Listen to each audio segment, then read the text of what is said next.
Bonjour, je suis Pascal Lafourcade, je suis professeur à l'Université Clermont-Auvergne et je fais partie du LIMOS, Laboratoire Informatique, Modélisation, Optimisation des Systèmes.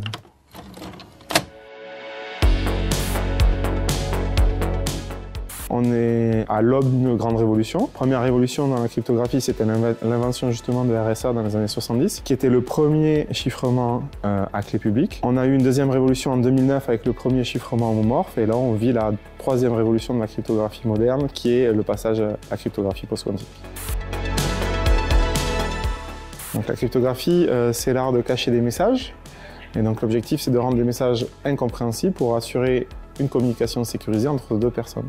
Alors, la cryptographie a été inventée il y a très longtemps et les algorithmes de cryptographie moderne qui ont été inventés après la Deuxième Guerre mondiale reposaient sur des techniques mathématiques, et l'arrivée de l'ordinateur quantique permettra de casser ces chiffrements. Et donc, si une personne a un ordinateur quantique, il va pouvoir récupérer les secrets qui ont été échangés. Et donc l'objectif de la cryptographie post-quantique, c'est de résister à un attaquant qui va posséder cet ordinateur quantique. Alors un ordinateur quantique, c'est un ordinateur qui ne repose pas comme les ordinateurs classiques sur des bits, mais qui utilise des qubits. Donc un bit a deux états 0 ou 1, un qubit peut avoir plein d'états, et grâce à la mécanique quantique et ces qubits, on peut faire des algorithmes qui sont beaucoup plus puissants que les algorithmes classiques sur des ordinateurs classiques. Avec cet ordinateur, on va pouvoir se casser les primitives qui ont été développées avant. Alors une primitive, c'est la même chose qu'un algorithme de chiffrement. C'est un procédé qui permet de chiffrer les données. Donc c'est équivalent à un algorithme, une primitive ou un schéma de cryptographie, ça fait la même chose. Et donc du coup, les personnes qui vont avoir cet ordinateur quantique vont pouvoir récupérer tous les secrets qu'on a pu échanger. L'objectif, c'est maintenant de passer à des technologies de cryptographie post-quantique pour se prémunir de ces nouveaux attaquants qui vont arriver dans quelques années.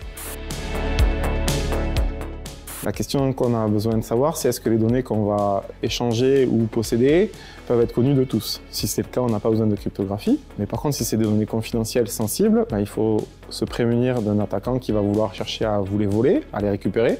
Et donc une chose qui est possible de faire, c'est de chiffrer ces données. Les données sensibles, ça peut être de secrets de fabrication, ça peut être des relevés financiers, des relevés de comptes, des contrats, toutes ces données-là qu'on ne veut pas exposées au reste du monde, donc ça c'est des données qui méritent le fait d'être chiffrées. Après, pour le respect de la vie privée sur les réseaux sociaux et Internet, chacun doit avoir son hygiène et faire attention à ce qu'il propose. Et vous ne pouvez pas donner votre adresse email chiffrée si vous voulez que les gens vous écrivent. Donc à un moment donné, une adresse email c'est quand même une adresse publique pour que les gens puissent vous communiquer avec vous. C'est pas l'adresse email qu'on va chiffrer, mais c'est le contenu des messages qu'on va vous envoyer. Donc par exemple, vous pouvez m'écrire des messages chiffrés en récupérant une clé de chiffrement qui est sur mon site web, et moi je pourrais les déchiffrer.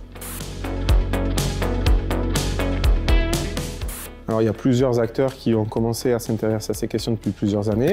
La fondation Linux, il y a plus de 10 ans. Et les grands acteurs, comme les GAFAM, sont tous en ce moment en train de passer à la cryptographie post-quantique pour assurer une meilleure sécurité dans les années à venir. Il faut savoir que le NIST, National Institute of Standards and Technology aux États-Unis, qui standardise les algorithmes de chiffrement, a dit que dans les années 2030, il serait plus possible d'utiliser les anciens techniques de chiffrement comme RSA. Donc ça va vraiment accélérer la transition vers la cryptographie post-quantique. Pour les utilisateurs, on va faire en sorte, et les industriels vont faire en sorte que ça soit transparent. Ça risque peut-être de ralentir un peu les communications, mais ça sera négligeable et ils ne s'en apercevront pas, vu la vitesse à laquelle les ordinateurs d'aujourd'hui tournent.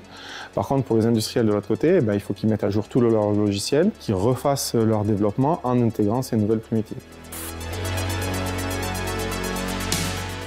RSA, c'est un algorithme de chiffrement inventé par Rivers, Shamir et Adelman. C'est pour ça que ça s'appelle RSA. C'est les initiales des trois auteurs et ça repose sur la théorie des nombres. Le problème difficile qu'il y a derrière, c'est la factorisation. Donc si vous prenez deux nombres premiers, des nombres qui sont divisibles que par eux-mêmes et par 1, si vous les multipliez entre eux, c'est facile.